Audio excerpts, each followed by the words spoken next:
Hello, and welcome to episode 111 of Public Interest Podcast with your host, Jordan Cooper, where we interview politicians, activists, advocates, and others who seek to improve the state of the world. We're here today with Gino Renne, president of the American Federation of Labor and Congress of Industrial Organizations, the AFLCIO's United Food and Commercial Workers Local 1994, that's the UFCW, Municipal and County Government Employees Organization, that's MCGEO. He's also the international vice president of the UFCW International and the first vice president of the AFL-CIO Metropolitan Washington Council. Gino, great to have you with us today. How are you doing? I'm doing well. Thank you, Jordan. Thanks for having me. Excellent. The first question I'd like to pose to you is, what are you currently doing, or what have you ever done to advance the public interest, and why? Well, we've done a lot over my 40-year career in the labor mode. I guess the most important things that we've done is we've had a number of enabling legislation passed around the state to give workers in the public sector the right to collectively bargain with their employer. Now, why would that be worthwhile? Why would anyone want collective bargaining, and what does it actually mean for our listeners who don't know? Sure. Well, collective bargaining gives employees the right to have the seat at the decision-making table in terms of what their wages and benefits look like, what their working conditions look like, but also in how the respective organizations are run in terms of frontline services, things like efficiencies, delivering services in a cost-effective way. How do we best meet the needs of our clientele, so forth and so on. So it's a critical voice to have at the table when you're delivering services to such a large group of people in the metropolitan region.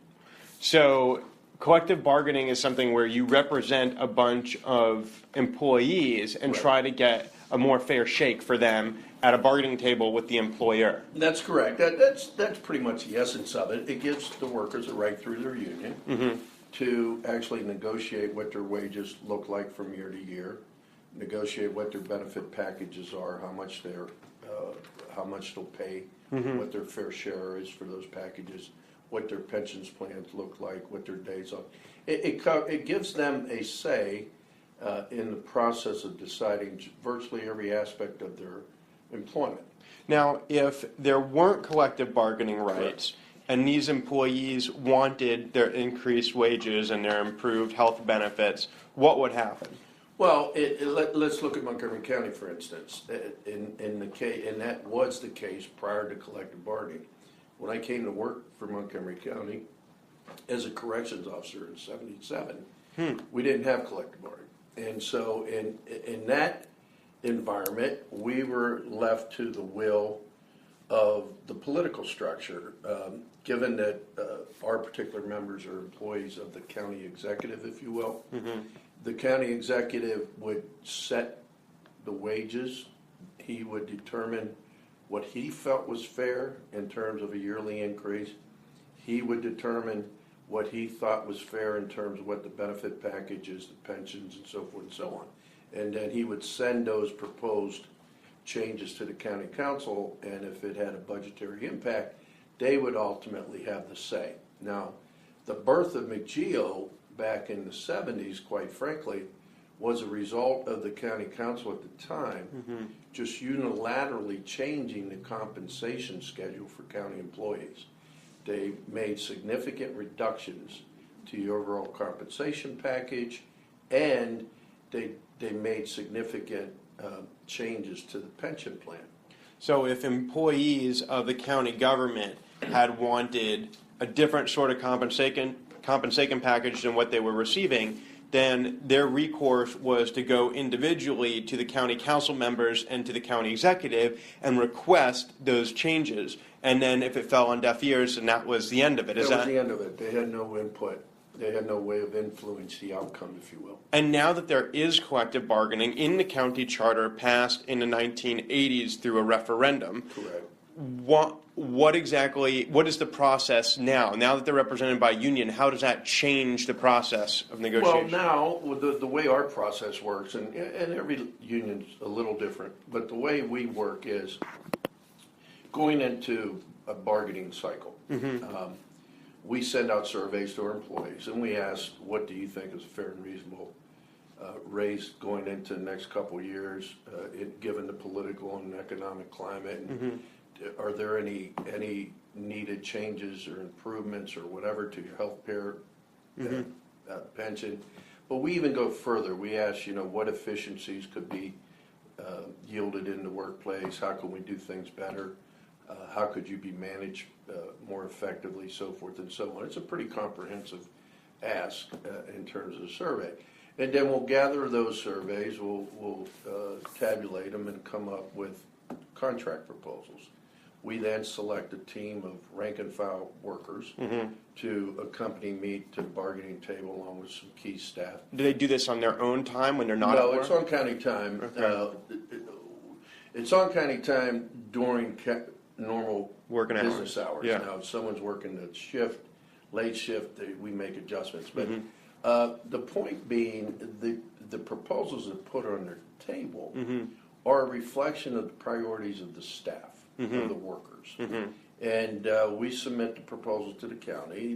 They'll submit what their priorities are to us, and over a course few months we'll go back and forth, and the proposal tweaks, so forth and so on, and hopefully we end up reaching a mutual agreement. So why would that be a more effective process than just an individual bus driver or an individual health worker coming to the county council with their own idea? Why would that be more effective? Well, I think it's more effective it's more pragmatic, because think about that a minute. Our contract covers 7,000 workers or so just in Montgomery County. That doesn't include the other employers we have in our contract. Can you imagine the confusion and chaos that would exist if you had 7,000 workers individually running to the executive or the county council? So the beauty of collective bargaining is that we capture the whole the priorities of the entire workforce. Now they're going to be different because people in HHS may have different priorities than people in corrections, and we there will be differences, but it makes for a more efficient way to manage your workforce. And see, that's one thing that some employers and some workers don't understand who don't have collective bargaining. It's just a more efficient labor relations program, and it's beneficial to both parties, both the employer and the employees, because you don't have all the chaos surrounding individual asks and disparities in how people are treated, and disparities in work and wages and so forth and so on. There's a collective bargaining brings a level of equity and fairness to the workplace. And it also benefits those individuals who otherwise wouldn't have time or knowledge how to advocate for themselves. And that's a good point, Jordan, because a lot of folks, a nurse is a nurse. Corrections officer, corrections. They're not lobbyists. That's exactly right, and they don't have the background to do the economic analysis of their wage scales. They don't have the sophistication of understanding the funding of pension plans and those sorts of things. So how is all this work funded? Do you get any public funds, or is it entirely membership? Entirely supported by membership dues. And are those dues monthly or annually, and are they bi-weekly? They're deducted from our members' paychecks bi-weekly. And do they volunteer to have that deduction, or are they required to have it? Currently it's a condition of employment. So if they don't want to do it, they can choose to take another job. They can choose to take another job, and then there's also another option. They could pay what's called an agency fee, a reduced fee, that is calculated at a lower level, because there's court cases been heard over the years where we can't charge members who object to being charged for certain activities like organizing, any political lobbying, that type of thing. So those expenditures have to be backed out if someone chooses a reduced fee. Now, in other parts of the country that are controlled by more conservative, Republican-leaning philosophies, such as, for instance, Governor Scott Walker in Wisconsin, there's a program known as Right to Work, where they think that where the philosophy, as I understand it, is that individuals should not be obliged to join join an organization that they do not wish to be an organization. Correct. Could you offer the union's argument against right-to-work policies? Well, right-to-work policies are simply, we call it right-to-work for less, because if you look at the right-to-work states and compare the wages, the average wages and benefit packages, and right-to-work is prevalent through the South, but albeit it's spreading in other areas that the labor movement never expected it to. Mm-hmm. But if you do the comparison of the wages in those right-to-work states, mm-hmm. as well as benefit packages and all the other things that go along, fringe benefits, there's a huge gap between what workers, similarly situated workers in like jobs, are paid and compensated. Like, let's pick North Carolina, for instance, mm-hmm. compared to somebody in Maryland and New Jersey or New York. So number one, it's corporate America's tool to keep wages down. So Carolinian workers, on average, may be earning less than their counterparts in the same industries in Maryland. Far less, in just about any industry. And so if you were of a conservative philosophy, and if you were a voter who wanted to reduce the size of government, would this be an effective way to reduce the taxpayer burden? Well, taxpayer burdens is always a moving target. Here's my response to taxpayer burdens. Mm-hmm. First of all, services, the quality of public services that are delivered in that community, mm-hmm. quite frankly, determines the overall quality of life in that community. Mm-hmm. Period. Mm-hmm. Determines how well your schools do. It determines the level of public safety you enjoy, police, ambulance, response time, so forth and mm-hmm. so on. And it's clear, and there's been plenty of studies done mm-hmm. over the years, that in areas where public servants are competitively rewarded for their labor, sure, quality services are far better. Are ambulance response times better? Yes, they're shorter. Crime rates tend to be lower for two reasons. Number one, in those jurisdictions, you tend to have a bigger workforce, mm-hmm. so you certainly have more people, mm-hmm. and there aren't as many gaps in the services, number one. Mm-hmm. And then secondly, think about that a minute. If you're going to be a police officer, for instance, mm-hmm. okay, and you're going to put your life on the line every single day, as a young person, it would make sense to me, you want to be paid the highest amount possible, right? And that's a very transferable skill, right? Public safety officer. Well, you're going to go to where they pay the most. So the point is, the higher wages, I believe, draw a higher level of skill and expertise in the workforce. So you're saying if the wages weren't as high, then someone who might be a police officer might instead choose to go to the military or a private security contractor. That's correct. I mean, you can, and we have this, and the debate of shrinking the government is peaking currently with the new administration in Washington. But what citizens don't appreciate is, okay, it sounds good. Let's shrink services and therefore shrink the burden on the taxpayers. Mm-hmm. But that's not necessarily the end result, because mm-hmm. what you're also doing when you're suppressing wages, mm-hmm. you're depriving the tax coffers of tax revenue that would be generated through higher wages. Because the more people make, the more they pay in taxes, mm-hmm. number one.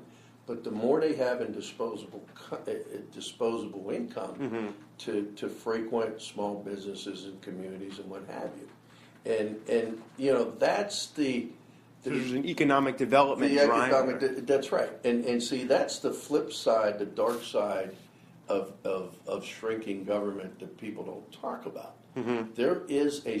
There will be a significant impact mm-hmm. if the president holds true to his commitment to significantly shrink the federal government. Then there's less money to go around. There's going to be a dramatic impact on the economies mm-hmm. of numerous communities across this country, including Montgomery and Prince George's. So I'd like to transition a little bit to the life of Gino Renne. Sure. You came to Montgomery County to be a corrections officer. Can you talk? And then later, eventually, you find yourself leading one of the major unions in Montgomery County. Can you talk about how your process, the process that occurred that brought you to Montgomery County, and then how that eventually led to you being involved in the labor union process? Sure. I came to Montgomery County in 1977 when I graduated from the University of Pittsburgh. Mm-hmm. I studied public safety, administration, and justice as my degree. And I did that with always having an ambition of going to law school. Okay. But at the time, I met a young lady who ultimately became my wife. She was going to Robert Morris, and she was from Silver Spring. Her roots were here. And between her moving back here and me getting in the door in public safety to start building my career, Montgomery County was hiring. I got offered a job. So those two things brought me to Montgomery County. And but I was the plan was to come here, get a little bit of hands-on experience in another public safety segment, because I was a assistant probation officer in the University of in Pittsburgh while going to college. And you're from Pennsylvania? I'm from Pennsylvania, right outside of Pittsburgh. I came down here and I started working as a corrections officer. I quickly realized that wasn't the segment of public safety that I wanted to be in. So an opportunity arose in the sheriff's department about 17 months in, and I went over to the sheriff's department in 1978. Then I started setting, I took my LSAT. I did well enough to get into law school. And then I started thinking, okay, let me get into law school. And then my colleagues at the sheriff's office, back then pre-collective bargaining, the Montgomery County workforce was fragmented. And what we had is small associations that tended to be along departmental or job class lines. There was a deputy sheriff's association, there was a nurses association, there was a library association, and there was about 5 or 6 associations. And they represented their respective membership within either the job class or department, and it was under meet and confer. We didn't have collective bargaining. In 81, so my colleagues came to me and said, look, we'd like you to run as president of the Sheriff's Association, because it was run by what we considered to be the sheriff's cronies at the time. And I was a little outspoken, and the guys and gals kind of felt I had what it took to speak out and what have you. So I bowed to that and I ran and I won. And then in 81, the county, there was an election for exclusive representation under meet and confer. And MCGEO won that election. The ballot choices were MCGEO or the Maryland Classified Employee Association. I was supporting MCGEO, the Maryland Classified Employee Association, because MCGEO at the time was run by front level supervisors, in the county like that. Is this the blue collar, white collar division? Well, back then it was only the white collar workers that had MCGEO. The SLT had not come in yet, and the county was satisfied with the leadership because they weren't pushing back with any. I got in a bit of a dispute with the leadership of the MCGEO at the time because they would not take our issues to the table. Were you feeling at the time that the deputy sheriffs were not being given a fair shake? Well, we weren't, because we had a lot of issues. Things like we didn't have bulletproof vests. We didn't have real weapons. We didn't have real weapons? Well, we had these little small 2.5-inch barrel snub-nose 38, detective snub-nose 38 weapons. And these were life and death issues that we were looking for. Better vehicles, better cages, security issues. And that was real stuff, real important issues to us when we were. Because it would affect potentially your life. Could affect our lives, exactly. So we kept going to MCGEO to put this stuff on the table to advance our interests. And we said, look, we got money, we got an attorney, just get it on the table and we'll push. Well, they refused. then at that time, I had a decision to make. Do I continue to allow them to box us out, or do we just take over their union? Or you could just go to law school. Or I could go to law school. But I got involved in this fight, and coming out of a very unionized environment, Western Pennsylvania. My father was a steel worker. My uncle worked on the railroad. He was a union president of his local. I grew up in the labor movement. And so you didn't have to spend a lot of time to explain the value of being union with me. So I just got, I got involved in it, and I found my passion. And that's the time when law school fell off the table. And law school fell off. I ran for president to become president of MCGEO in '83. I put the slate of the presidents, all the different associations. We ran a slate. We won.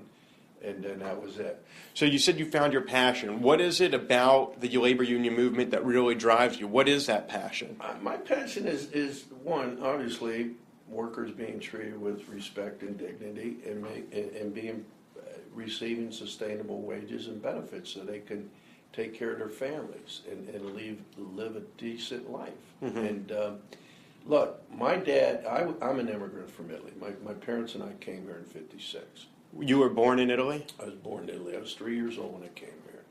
So I lived a life of underemployment, my father being underemployed, my mom, back in those days, women didn't work, so my dad was the breadwinner. And I remember the poor guy schlepping himself out of the house every morning trying to find work and, cutting grass and doing this. He found a job at the cemetery, groundskeeper in the cemetery. Mm-hmm. We lived an extremely impoverished life early on. Our life didn't change until we got his union card at steel mill. And so you didn't have to explain to me the value of union membership. What happened when he got that card? Well, he made more money. Okay, he was able to get learning opportunities. He taught himself to become a welder, mm-hmm. and he advanced himself as best he could. And how did that impact the family? Well, it impacted the family because it gave him more resources to provide for us. We were then, after he got that job, we were able to buy our own home, move out of my uncle's house where we were living from the day we came from Italy. He was able to then go buy a car, right?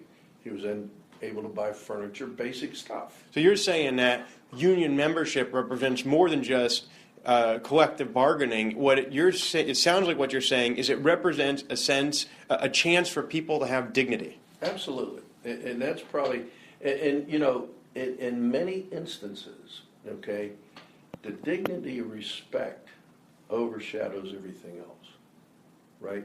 Because workers are smart enough to understand if their employers are having financial challenges, believe me.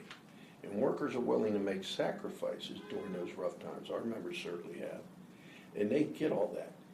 And when you can't take care of them monetarily, you reward them with respect and dignity. So the problem is if an employer is making bank and they're making tons of money and the employees aren't seeing any of that. Right. But if the employer is barely able to make ends meet and he's taking pay cuts himself, mm-hmm. then they may be amenable to absolutely making sure they'd rather take a pay cut than see their colleague get fired. And that's exactly how my membership responded during that depression. Mm-hmm. I mean, not the depression. The recession. The recession. My members across the board in every bargaining unit, it took. They suffered through 3 or 4 years of wage freezes. Mm-hmm. In the face of everything else going up, mm-hmm. gas, mm-hmm. food, the whole 9 yards. And I was very clear with that. I didn't slay any dragons. I didn't make any false promises.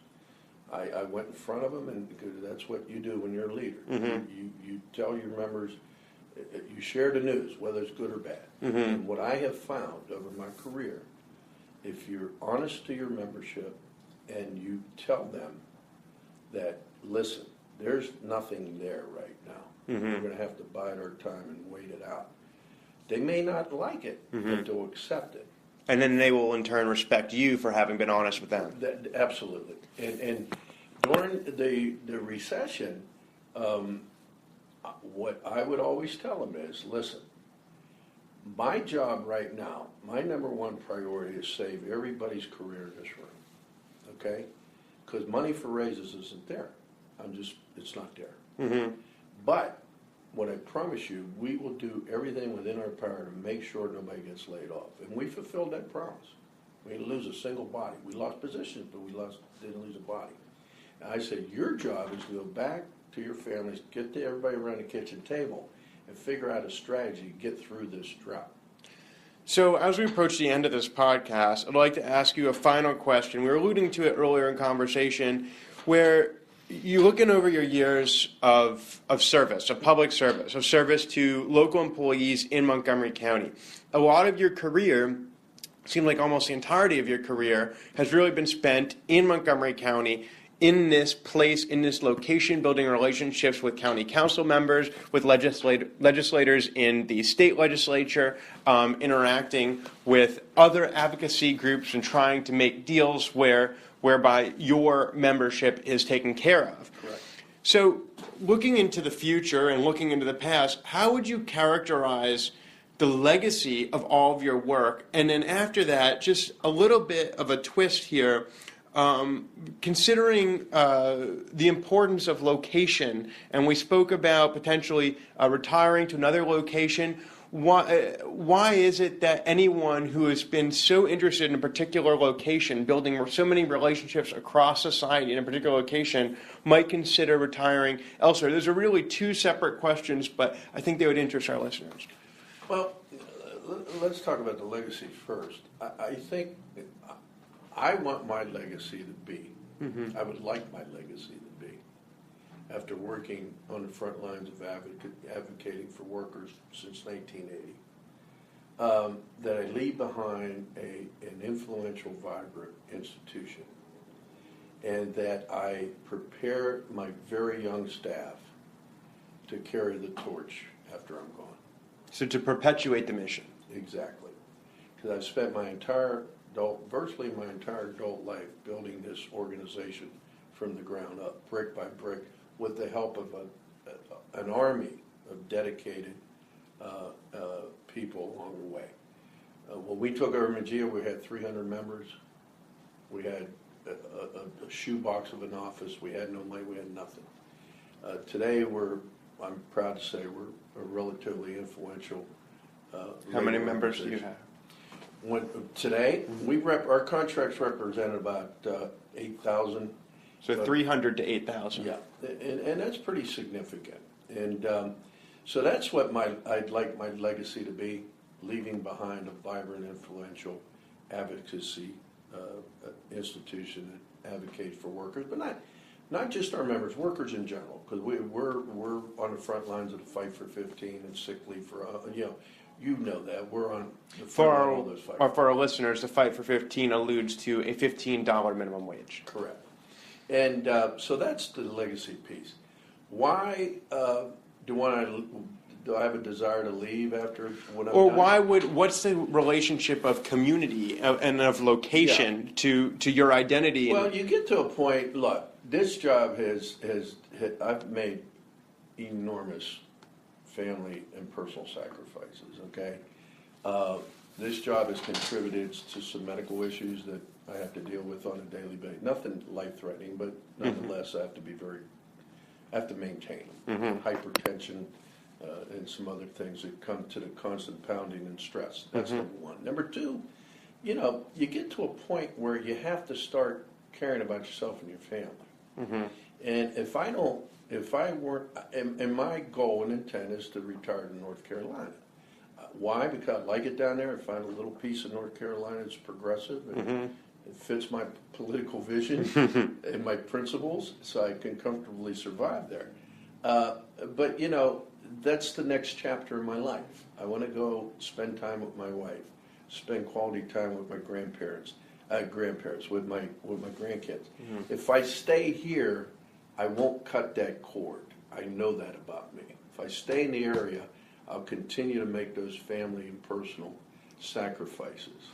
And I've made enough of that, I think. And it's my time to move on. Interesting. So that has been Gino Renne, president of MCGEO, which is an affiliate of the UFCW, which is, again, underneath the umbrella of the AFLCIO, who speaks about his years of public service as a means of advancing self-interest as a member of the working class, but also as enormous sacrifice for the betterment of thousands, what has become 8,000 individuals, perhaps more, within his community.